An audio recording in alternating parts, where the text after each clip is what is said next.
কিছু হেউড়ো মুফতি বেরিয়েছে। হেউড়ো হেউড়ো হেউড়ো বোঝো?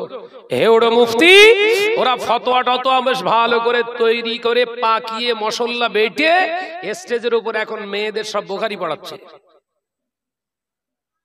কোরআন শরীফ তেলাওয়াত করাচ্ছে। তেলাওয়াত করো বুখারী শরীফ। তার মানে মহিলাদের এই বুখারী শরীফ স্টেজে না পড়ালি জানো কাবিরা গুনাহ হবে। বুঝতে পারছেন না? এটা হচ্ছে হেউড়ে মুফতি। এদের মাসলা মাসায়েল, এদের নসিহত শুনে যদি আপনার জীবন তৈরি করেন, সুদ হালাল। কথা বুঝাচ্ছেন না? এদের ওয়াজ নসিহত শুনে যদি আপনি আমল করেন, লটারিও হালাল। যদি বলেন কেন? কারণ ওদের ভক্তগুলো দেখলে মনে হয় পাক্কা এলাকার টপার টপার সুদখোর। এদের সব ভক্ত লটারি কাটে, টাকা দেয়, ওই টাকা দিলি জায়েজ। কথা বুঝতে পারছেন না? আমার নজরের যুবকেরা যে কথা আলোচনা করছিলাম, আল্লাহ এই সমস্ত ফিতনাদের হাত থেকে আল্লাহ আমাদের হেফাজত করেন, বলুন আমিন। আর জোরে বলি আল্লাহুম্মা আমিন। ওরা আবার ফতোয়া দেয়, কি বলেন দিন? আমরা দাদা হুজুরের একনিষ্ঠ পাগল ভক্ত। সিলসিলার যদি হাতিয়ার থাকে তা আমরা, মানে সব দাকুরুল ওরাই বলে। কেন বড় হাতিয়ার? কেন কি করে হলে না? আমরা টাকা চেয়ে ওয়াজ করিনি তো। কি বলছে? দাদা হুজুর ওসিয়ত নামার ভিতরে নিষেধ করে গেছে, নজরানা চেয়ে ওয়াজ করা যাবে না।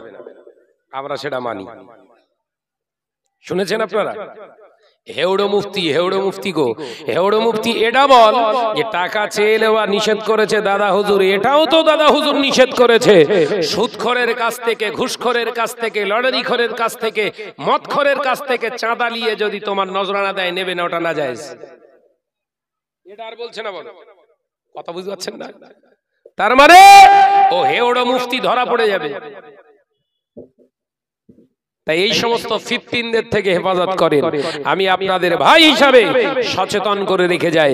ভাই, সমাজের বুকে আজকে অনেকেই আমাকে প্রশ্ন করছে, ভাইজান আপনি বলছেন আর দেখছি অমুক জাদা, অমুক ভাই, ভাইজান, ভাই সাহেব তাদের হয়ে তাকবীর মেতেছে, তাদের হাতে হাত দিয়ে উঁচু করছে। আমি ভাই যা করছে ওনার মতে লেগেছে, উনি করছে, কিন্তু আমি আপনাকে একটা জায়গায় বলতে পারি, ভাইয়ের বয়স হয়তো খুব জোর হলি 30, আর ভাইয়ের চাচার বয়স 90।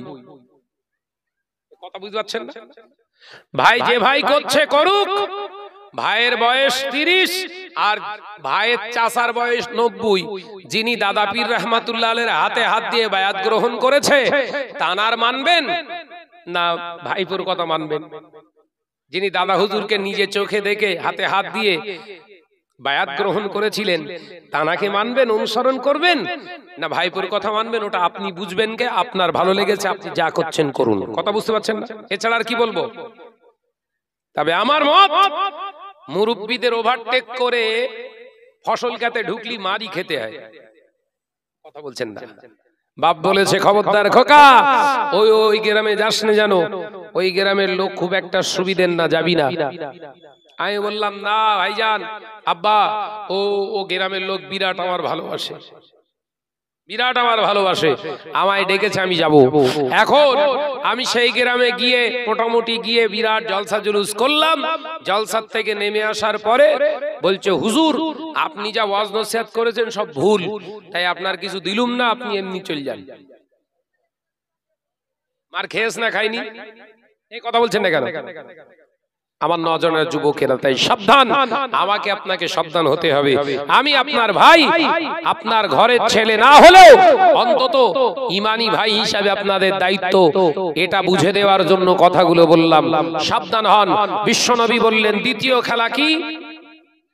দ্বিতীয় খেলা কি? ওয়াশাহারন, মানে ঘোড়া রেস্ট। ঘোড়া রেস্ট খেলা, ওই পিটিএস এ যেটা হয় ওটা না, বলো কি জ্বালা বলেন দিন। এই পিটিএস এ যেটা হচ্ছে ওটা না, বলো ওটা হচ্ছে জুয়ার নাম্বার, একদম ভাটটা তৈরি হয়েছে, বলো কেন জুয়ার ভাটটা তৈরি হয়েছে কেরে? ও খেলা না। বিশ্বনবী বললেন, ঘোড়া চালানো শেখাও। তার মানে আগামী দিন হতে পারে ইমাম মাহাদির সৈনিক হিসাবে তোমাকে জেহাদে যেতে হতে পারে। একবার জোরে বলুন, একবার জোরে হবে না? ইমাম মাহাদির আজকের যুগ সন্ধিক্ষণে যদি ইমাম মাহাদি বলে চলে এসো জেহাদ হবে, তখন কি করে যাবে? ঘোড়া থাকলে ঘোড়া নিয়ে যেতে পারবে, মোটরসাইকেল চালানো শেখো মোটরসাইকেল। কিন্তু আমাদের ঘরের ছেলেদের বলা যাবে না, মোটরসাইকেলের কথা বললি ওরা তো আবার সেই কেটিএম কিনতেছে, পট পট পট পট পট পট পট পট করে আওয়াজ করতে করতে যাচ্ছে। এমনি চালাতে চালাতে হয় না, আবার এইরাম এইরাম করতে করতে যে কুকুর সামনে পড়ে চিত হয়ে পড়ে গ্রামে খবর এসছে চ কাজ হয়ে গেছে বাঁশ কাঠ। কথা বলছেন না কেন? অর্থাৎ দ্বিতীয় খেলা সুন্নাত কোনটা বললাম? ঘোড়া চালানো। ভাইরা আমার, নজনেরা, যুবকেরা, ছেলেরা, বাচ্চারা, পর্দানাশীরা, মা ও বোনেরা, তৃতীয় নম্বরে খেলা হলো ওসি চালানো, অর্থাৎ তলোয়ার চালানো শেখা, বল্লম চালানো শেখা। এটা হলো আমার নবীর নির্দেশনাবলী খেলা। ও নজনেরা, যুবকেরা, ছেলেরা, বাচ্চারা, আজকে জেহাদের ময়দানে ফিলিস্তিনের মুসলমানরা জেহাদ করছে। ও নজনেরা, যুবকেরা, হামাসের মুসলমানরা জেহাদ করছে বাবা। একটা দুটো সৈন্যর বিরুদ্ধে নয়, একটা দুটো কামানের গোলার সামনে নয়, একটা দুটো আপনার মার্কাবা ট্যাঙ্কের সামনে নয়, ৩,৫০০ মার্কাবা ট্যাঙ্কের সামনে ৪.৫ লক্ষ সৈন্য বেদিন বেঈমান ওই ইসরায়েলে অবৈধ সন্তানের সামনে দাঁড়িয়ে মাত্র ৪০,০০০ মুসলমান জেহাদ করছে। প্রায় ১৪ মাসের কাছাকাছি হয়ে গেল, মুসলমানরা এখনো দাঁতে দাঁত লাগিয়ে ইমানের সঙ্গে জেহাদে শামিল আছে। ও নওজওয়ানেরা, যুবকেরা, গতকালকের রিপোর্ট অনুযায়ী ইসরায়েল ঘোষণা করেছে ৬০,০০০ সৈন্য হসপিটালিজ আছে, তারা হসপিটালে ভর্তি আছে, যাদের ভিতরে ২০,০০০ সৈন্য তারা চোখে দেখতে পায় না, আরো ২০,০০০ সৈন্যর মতো তারা এমনি করে মানসিক রোগে ভুগছে, আর বাকি সৈন্যগুলো এমন জখম হয়ে গিয়েছে আগামী দিনে তারা জেহাদের ময়দানে নামতে পারবে না। অর্থাৎ ইমানদার ৪০,০০০-এর কাছে ৪.৫ লক্ষ হাবুডুবু খেচ্ছে। জোরে বলুন, একবার জোরে হবে না? ৪০,০০০ মুসলমানের কাছে ধরাশায়ী হচ্ছে ইসরায়েলের কামান। ওদের সেই মার্কাবা ট্যাঙ্ক আছে, জানেন তো? একটা ট্যাঙ্ক তৈরি করতে খরচ হয়েছে তাদের ৩৬ লক্ষ টাকা। একটা মার্কাবা ট্যাঙ্ক তৈরি করতে অর্থ কত? ৩৬ লক্ষ টাকা খরচ হয়। আর এই হামাস বাহিনী ১,০০০ টাকা দামের মোটর কাঁধে নিয়ে ছাড়ার সময় শুধু বলছে আল্লাহু আকবার। ওই ১,০০০-এর মাল হতে যে ধাক্কা লেগেছে, চৌচির হয়ে চারিদিক ফেড়ে পড়ে থাকতেছে। একবার জোরে বল, একবার জোরে বলবেন না? এটা কিসের পাওয়ার? ইমানি পাওয়ার। কিসের পাওয়ার? ইমানি পাওয়ার। কারণ তারা সক্রিয় আল্লাহ রসুলের সুন্নাতের নাবাবির উপরে তাদের জীবন চালায়। তারা রসুল্লাহর কথাটা ফলো করে যদি জীবন না চালাতো এতদিন নিশ্চিহ্ন হয়ে যেত গোটা ফিলিস্তিন। ওই অবৈধ রাষ্ট্র, অবৈধ সন্তানেরা দখল করে নিত। ইমানের জোর আছে না নাই? ইমানটা তারা হাসিল করেছে কোত্থেকে? রাসূলুল্লাহর হাদিসগুলো তারা মানছে। আর আমি আপনি গোশত ছিটতে ব্যস্ত। এই কথা বলছেন না কেন? আমি তুমি বেদাত বেদাত করতে ব্যস্ত, আমি তুমি চলবে না চলবে না করতে করতে ব্যস্ত। হারামগুলো বাদ দিচ্ছি না, হারামগুলো খাচ্ছি, আর ফতোয়া দিচ্ছি কিয়াম চলবে না বেদাত। মানে হারামটা চলবে, বেদাতটা চলবে না। কথা বুঝতে পারছেন না? গোশত চলবে কিন্তু সুরও চলবে না। এরকম ব্যাপার হয়ে গেছে না? যে গরুর গোশত খাওয়া জায়েজ আর হাড্ডি খাওয়া হারাম। এই তো মুসলিম সমাজের আজকে অবস্থায়। কথা বলছেন না কেন? হাকিকাত বলছি তো নাকি? শাহনাজ ভাই একটু এরকম তেড়ে ফুড়ে কথা বলে, অনেকের সহ্য হয় না, কিন্তু কিছু করার নেই, বলতে হবে। মুজাদ্দিদুজ্জামান বাংলার জমিনটা সাজিয়ে রেখে গেল। এখন উই পোকা, রুই পোকা, বাবুই পোকা, কত রকমের সব পোকা এনে বিভিন্ন রকমের পোকা লেগে লেগে অবস্থা খারাপ। যে মুসলমানের দাড়ি ছিল না, যে মুসলমান লুঙ্গির জায়গায় ধুতি পরতো, যে মুসলমানটা মাথায় টুপি দিয়ে ঘুরতে হয় জানতো না, যে মুসলমানটা নামাজের মুসাল্লায় কি করে দাঁড়াতে হয় জানতো না, যে মুসলমান নামাজ পড়তে জানতো না, বিভিন্ন থানে যে বিভিন্ন দরগায় যে মান্নত করত, হাজত করত, সেজদা করত, ফুল চাদর চড়াতো, সেই মুসলমানগুলোকে এই বাংলার আবু বকর সিদ্দিক দাদা পীর রাহমাতুল্লাহ আলাইহি বুঝিয়ে বুঝিয়ে দ্বীনের দাওয়াত দিয়ে ফিরিয়ে আনলেন। এই মুসলমান এখন সেই দাদা হুজুরকে ভুলে অন্য সাইড কোম্পানি ধরা শুরু করেছে। এই কথা বলছেন না কেন? ধরা খাবেন সব। যে নিজের বাপকে খেতে দেয় না, শ্বশুর আব্বা বলে ডাকে, আব্বাজান বলে ডাকে, ওর কপালে এমনি বাস পড়বে। কথা বুঝতে পারছেন না? যে নিজের বাপকে আব্বা বলে ডাকে না, অথচ শ্বশুর বাপকে আব্বাজান বলে, ওর কপালে বজ্রাঘাত পড়বেই শিওর, লিখে রেখে দেন। আল্লাহ আমাদেরকে এই সমস্ত ফিতনিনদের হাত থেকে আমাদের হেফাজত করেন, বলুন আমিন। একটু জোরে বলি আল্লাহুম্মা আমিন। ভাইরা, আমার নওজওয়ানেরা, যুবকেরা, ছেলেরা, বাচ্চারা, পর্দানশীরা, মা ও বোনেরা, তাহলে তিনটি খেলা আমার আপনার জন্য আল্লাহ নবী হালাল রেখে গেলেন। ও নওজওয়ানেরা, এটা বোঝাতে বোঝাতে আর একটি জায়গা বোঝাতে চেয়েছিলাম। তাহলে রাসূলুল্লাহ জামাতার জায়গাও কোনো অভাব রাখেনি, বাড়িতে জামায় যত্নের জায়গা রাসূলুল্লাহ কমে রাখেননি। তিনি নিজে হাতে করে জামাইদের আদর যত্ন করতেন, জামাইগুলোকে তিনি আদর যত্ন করতেন। ও নওজওয়ানেরা, যুবকেরা, কিন্তু যুবতী মেয়ের চেহারা তিনি দেখতে দেননি। আল্লাহর নবী কলেজার টুকরি খাতুনে জান্নাত হযরতে ফাতেমা রাদিয়াল্লাহু তাআলা আনহার বিবাহ দেবে। হুজুর আমার বিবাহর তোড়জোড় করলেন। শেরে খোদা হযরতে আলীকে বললেন, ও আমার আলী, একটা ভালো কন্যা, একটা ভালো পাত্রীর সন্ধান পেয়েছি, তুমি কি বিবাহ করবে? হযরতে আলী রাদিয়াল্লাহু তাআলা আনহু হুজুর আমার লজ্জায় শর্মিন্দায় মাথা তুলছে না।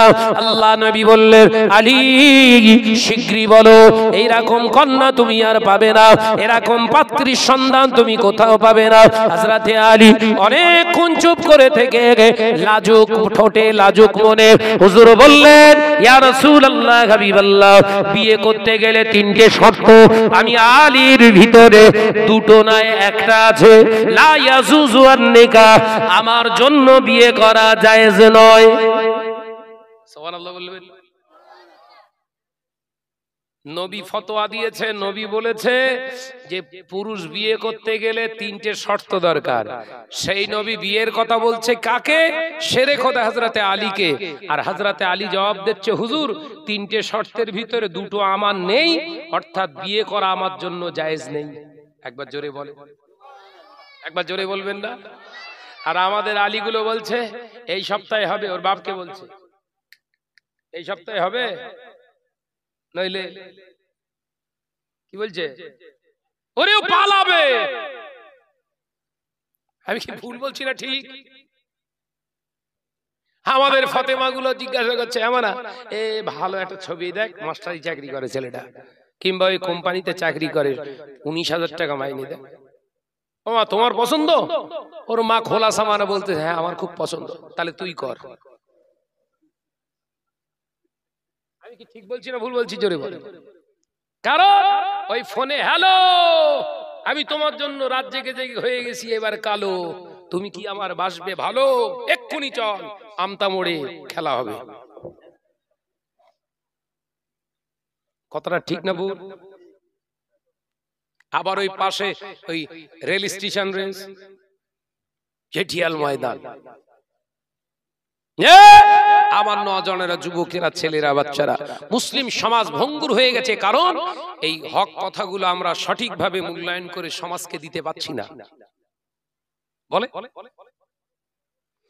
ও নওজওয়ানেরা, যুবকেরা, ছেলেরা, বাচ্চারা, পর্দানশীনা মা ও বোনেরা, আলোচনা বুঝুন।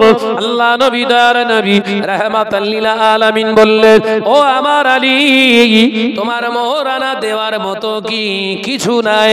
হযরতে আলী রাদিয়াল্লাহু তাআলা আনহু হুজুর আমার বললেন, ইয়া রাসূলুল্লাহ, হাবিবাল্লাহ, আমি হিজরত করে যখন মদিনা জমিনে এসেছিলাম, আমার পরনের কাপড়ও ছিল, গায়ে আমার জামা জামা ছিল আর কিছু সামান ছিল, তাছাড়া তো আর কিছুই ছিল না ইয়া রাসূলুল্লাহ।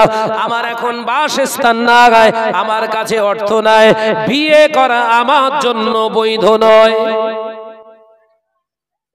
আবার বললেন হুজুর আমার বিয়ে করার যোগ্যতা নেই, কারণ আমি হিজরতকারী মুহাজিরিন, আমি হিজরতকারী একজন ব্যক্তি, আমার কাছে পরনের জামা কাপড় ছাড়া আর কিছু নেই। হুজুর বিয়ের যোগ্যতা আমার নাই। নবী আবারও বললেন, ও আলী, কাছে টাকা পয়সা নাই তো কি হবে, তোমার পরিশ্রম করা কোনো জিনিস আছে কি? পরিশ্রমের বিনিময়ে ওই জিনিসটা তুমি লাভ করতে পেরেছো, অর্জন করতে পেরেছো, আছে? শেরে খোদা হযরতে আলী রাদিয়াল্লাহু তাআলা আনহু বললেন, ইয়া রাসূলুল্লাহ, হাবিবাল্লাহ, জিহাদের ময়দানে আমি জিহাদে গিয়েছিলাম, জিহাদের ময়দান থেকে গনিমতের মাল আমি পেয়েছিলাম, ওই গনিমতের মাল থেকে আমি ভাগ পেয়েছিলাম একটা তলোয়ার ভাঙা ডান্ডি, আর একটা আপনার ঢাল ভাঙা কিছু অংশ, আর একটা চামড়ার পাত্র পানি খাবার বাসক। ইয়া রাসূলুল্লাহ, হাবিবাল্লাহ, এটাই আমি আলী, আমার অর্জিত সম্পদ এটাই আছে। আল্লাহ নবী মুচকে হেসে বললেন, আলী রে, আমার ফাতেমার জন্য ওটাই মোহরানা হিসাবে নিয়ে নিলাম।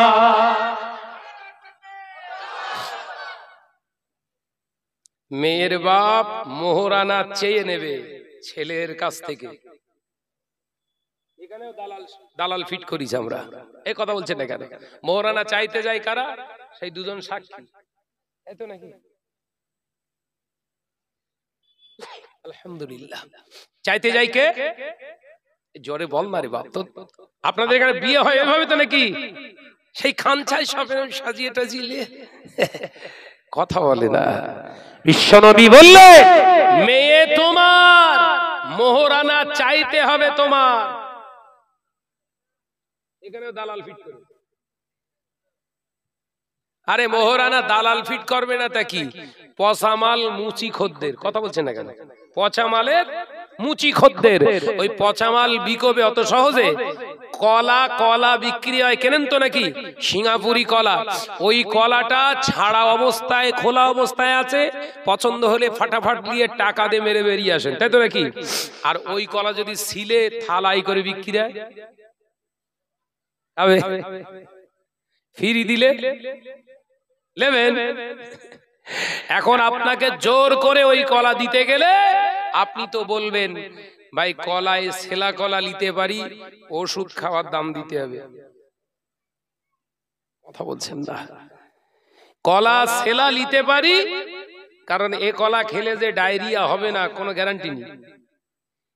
অর্থাৎ এ কলা খেলে আমতা হসপিটালাইজ হতে হবে, এর হতে হবে না এর কোনো গ্যারান্টি নেই। অর্থাৎ টাকা পয়সা লাগবে, দে। তাহলে মেয়েগুলাকে শরিয়াত যে মোতাবেক আপনাকে রাখতে বলেছিলেন আপনি রাখেননি, ওই জন্য মহিলাগুলোকে বিয়ে দেওয়ার সময় 1.5 লাখ টাকা ওষুধের দাম। কথা বুঝতে পারছেন না নাকি? ও নজনেরা, যুবকেরা, ছেলেরা, বাচ্চারা, পর্দানশীনা মা ও বোনেরা, আলোচনা বুঝুন। আমি আপনাদের ভাই মোহাম্মদ শাহনওয়াজ বলে যায়, শুনে রেখে দেন, জেনে রেখে দেন। আল্লাহ নবী দো জানের বাদশাহ হাবিবুল্লাহ নবী জনাবে মুহাম্মদুর রাসূলুল্লাহ সাল্লাল্লাহু আলাইহি ওয়াসাল্লাম হুজুর আমার শেরে খোদা হযরত আলী রাদিয়াল্লাহু তাআলা আনহু কে বললেন, তাহলে তোমার তো হয়েই গেল। আল্লাহ নবী আবার যখন এই কথা বললেন, হযরতে শেরে খোদা আলী মাথাটা হেড করে বললেন, হুজুর হবে না, দুটো হলে কি হবে? একটা তো আমার এখনো নাই, কারণ আমার ঘর নাই। আমি আপনার কন্যাকে বিবাহ করে আমার বিবি বানাবো, ইয়া রাসূলুল্লাহ, হাবিবাল্লাহ, রাখার মতো তো আমার ঘর নাই। আপনার কন্যা আমার বিবি হবে, আমি আমার বিবিকে কোথায় রাখবো? তার হেজাব আছে, নেকাব আছে, তার শরিয়াত আছে, তাকে শরিয়াতের দণ্ডের উপরে রেখে তো আমাকে চলতে হবে। আমার ঘর নাই, বিয়ে করা আমার জন্য জায়েজ নাই। একবার জোরে বলবেন না? এ ছেলেরা, জোরে হবে না? আর হারামখোর গুলো গিয়ে বলছে ঘরটা প্লাস্টার হয়নি, দেখেন আপনার মেয়ে থাকবে যদি করে দেন ভালো। এইরকম পাকা হারামখোর আছে না নাই? ঘর তৈরি করে রেখে দিয়েছে, ঘরের আপনার প্লাস্টার রং টং সব, একটা খাট আলমারি কিচ্ছু রাখিনি, দেখতে এসছে, দেখেছেন ঘর কত সুন্দর, কিন্তু আমি আর পারলাম না এই ঘর সাজিয়ে দিতে, আমি আর পারলাম না। এখন যে মেয়ে দেবে, যে যার মেয়ে থাকবে তার দায়িত্ব। কত বড় হারামখোর দেখেছেন? এর কবরে বাস পড়বে না, পড়বে না, কথা বলছেন না কেন? না না, আপনাদের এলাকায় এসব নেই। হ্যাঁ, জিজ্ঞাসা করছে ভাই দরজা এত বড় রেখেছেন কারণ কি? বলছে ওই কেউ যদি আবার খাট ফাট দেয় ভেতরে ঢোকাতে অসুবিধা হবে, এই জন্য বড় রেখেছি। কি সর্বনেশে হারাম করে, এ মরে গেলে আমরা আবার দোয়া চাই, আল্লাহ এর কবরটা জান্নাতের টুকরা বানিয়ে দিন। ফেরেশতারা বলছে হ্যাঁ জান্নাত বানাবান, হুজুর তুই একবার কবরে আয়, একসঙ্গে সাবড়াবো সব।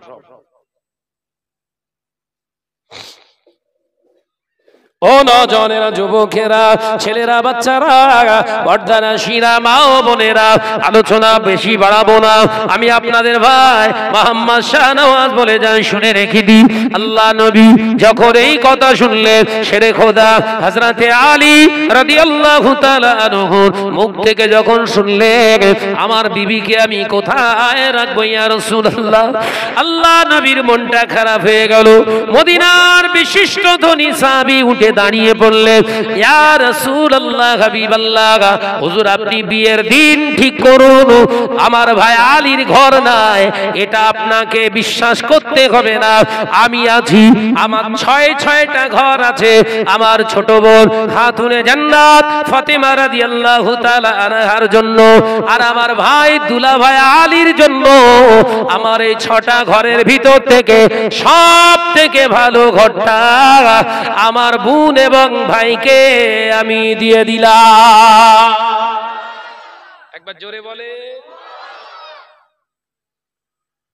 আল্লাহ যারে দেয় সে এই রকমই পায়। একবার জোরে বলুন না। বিশ্বনবী খুশি হয়ে গেলেন, বিশ্বনবী খুশি হয়ে গেলেন। আল্লাহ রাসূল বিয়ের দিন ঠিক করলেন। বিয়ের দিন কখন? রাতে বিয়ে হবে। আজও কিছু কিছু সমাজে রাত্রে বিয়ে হয়, কিন্তু সব থেকে বড় খারাপ এসেছে কি, এখন বিয়ে বাড়ির বরযাত্রী হলো মেয়েরা বেশি। আপনার এদিকে কি আছে? সম্পূর্ণ হারাম, নাজায়েজ। কি মেয়েদের যাচ্ছে বলে বলছি না, মহিলারা যেতে পারে, যদি আব্বুরু রেখে যেতে পারে যাবে, কিন্তু এরা যাচ্ছে কি এই থোবড়ায় যা মারে কালার, কথা বলে না, এই থোবড়ায় যা কালার মারে 27 রকমের কালার, ভুল বলছি বোধহয়,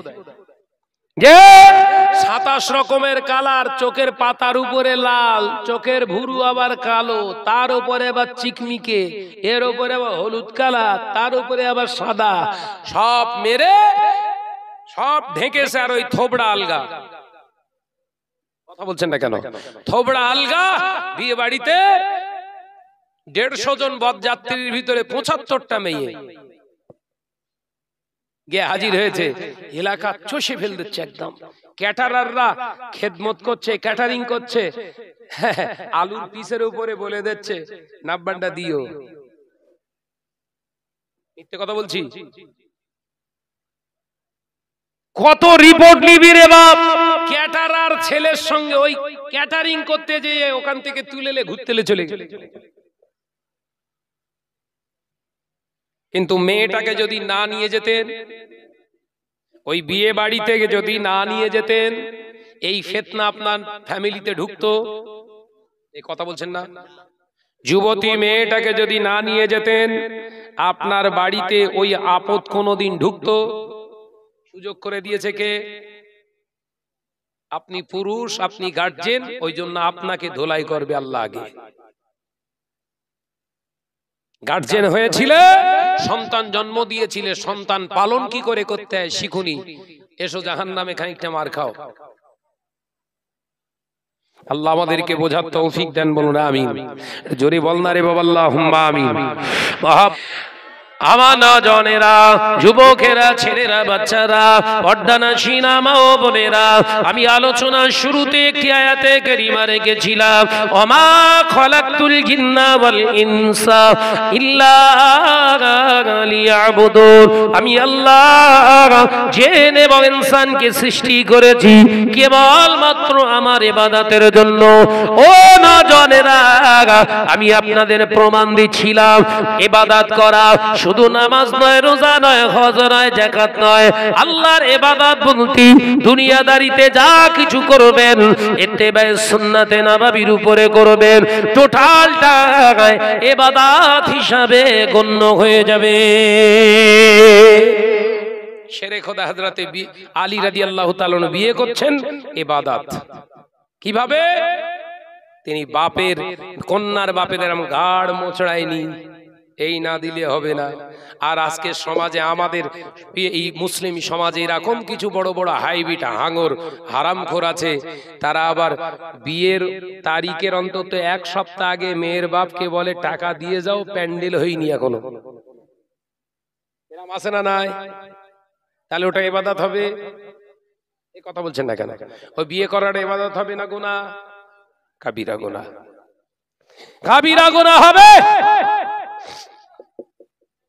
অর্থাৎ সাবধান হন, এই জায়গা যদি না কমপ্লিট করতে পারেন তাহলে বিয়ে করাটাও হচ্ছে আপনার জন্য হারাম, বিয়ে করাটাও আপনার জন্য হারাম।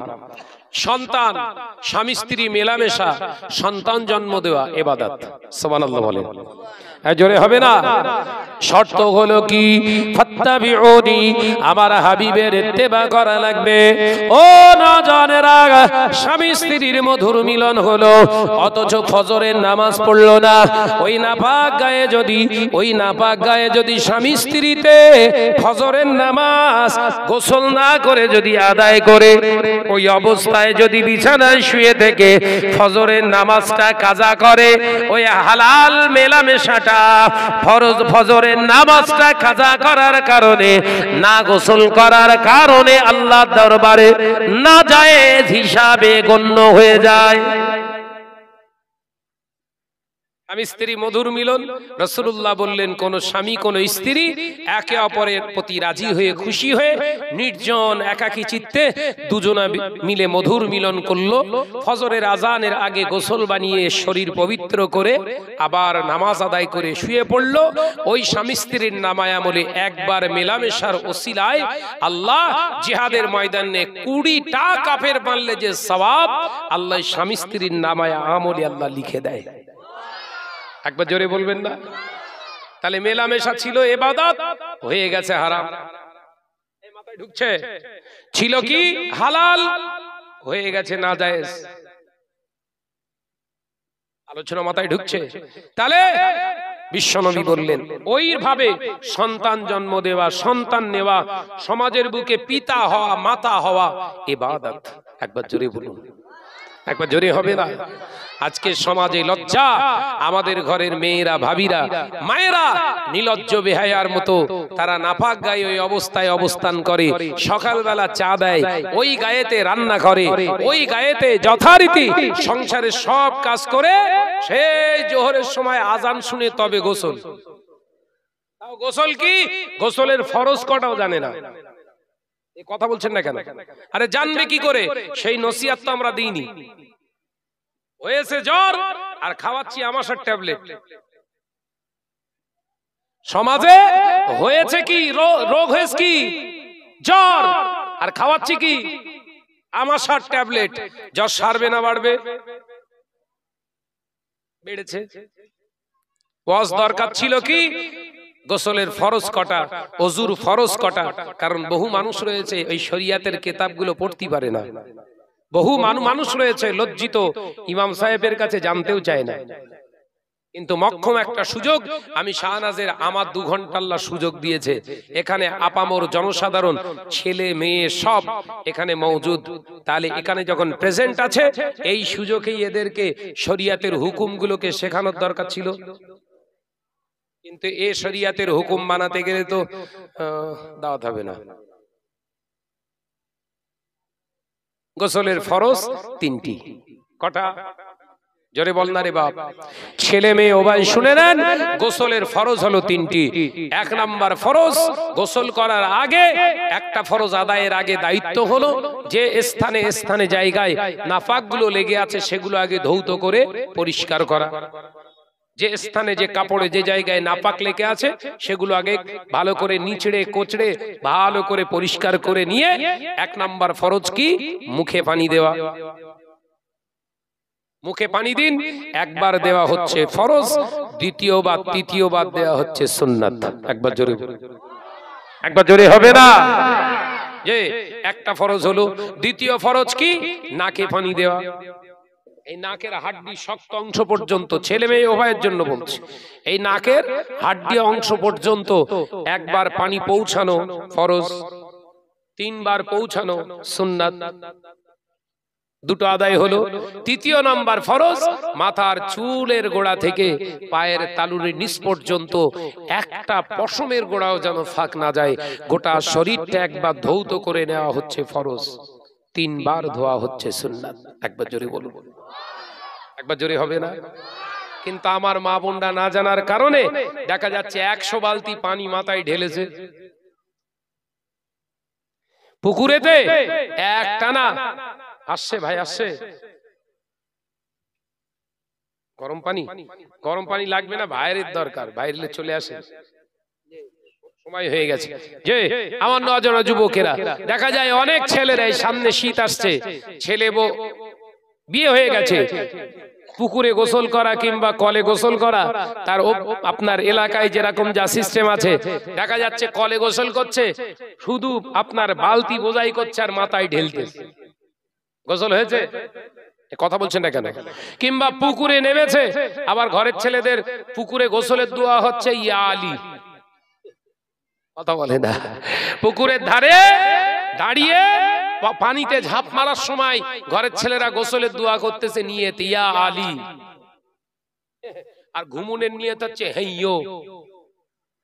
কথা বলছেন না কেন? যে গোসল করার সময় দোয়া করুন, নিয়ত করুন। যে আমার নজনরা যুবকেরা কি হলো, গোসলের নিয়তটাও জানে না, আপনার ওযুর নিয়তটাও জানে না, তায়াম্মুমের নিয়তটা। একজনকে বলছি ভাই তায়াম্মুম জানেন? বলি সে কি আবার মুসলমান, তায়াম্মুম কি জানে না? এই তো অবস্থা। তাই আমাদের উচিত বেশি বেশি জলসা মাহফিল হবে, কাহিনী হবে, সেই কাহিনী থেকে এক একটা শরিয়তের শিক্ষাগুলো আমাদেরকে বের করতে হবে আলেমদের। কথা বলছেন না কেন? আজকে তো আমিও কাহিনী বললাম তো নাকি? শরিয়তের হুকুম পেয়েছেন তোর থেকে। বিয়ে করাটা ইবাদত, কোনো গুনার কাজ নয়, কিন্তু হযরতে আলী বিয়ে করলেন শরিয়ত মোতাবেক। নবী বললেন 3টে শর্ত থাকলে তবে বিয়ে করা যায়। নবী বললেন কন্যা পক্ষ থেকে চেয়ে নেওয়া হারাম, কন্যার বাপ যদি নিজে থেকে কিছু দেয় সেটা গ্রহণ করাটাও হচ্ছে সুন্নাত। একবার জোরে বলুন। কিন্তু যদি দালাল ফিট করেন মাঝখানে, আরে উকিল বলে তো নাকি? আচ্ছা ভাই ও কোন কোর্টে চাকরি করে? উকিল নাম রেখেছেন, ও কোন কোর্টে চাকরি করে? আমতা না উলবেড়িয়ায়? ওরে সর্বনেশেরা, ওর নাম উকিল না, হচ্ছে ঘটক। ওর নাম কি? ঘটক। ও যে কি ঘটাবে তার ঠিক নেই। কথা বলছেন না? ওর নাম হচ্ছে ঘটক। উদর পিণ্ডি বুদর ঘাড়ে। ছেলের বাপকে বলছে মেয়ের বাপের সম্পত্তি দেখলি তোর মাথা কাজ করবে না। ওই চাটরা বাজারে নিয়ে গিয়ে বলছে এই দোকান দেখেছিস, সব ওর বাপের। লাস্টে বিয়ে হওয়ার পরে দেখছে ওর বাপের পানের দোকান। কথা বলছেন না কেন? যে আমার নজনের যুবকেরা মেয়ের বাপের নিয়ে যে আমতা মাঠে লিগে বলছে ওই জমি দেখতে পাচ্ছিস, ওই ভাই আঙ্গুলটা কোথায় আছে? সে দাঁতপুর টাতপুর ছেড়িয়ে গেছে বলো, বলছে ও জমি সব ওর বাপের। ছেলের বাপ বলতে তো পুরো পেটা হয়ে গেছে, তো 2-10 বিঘে পুরো আমার।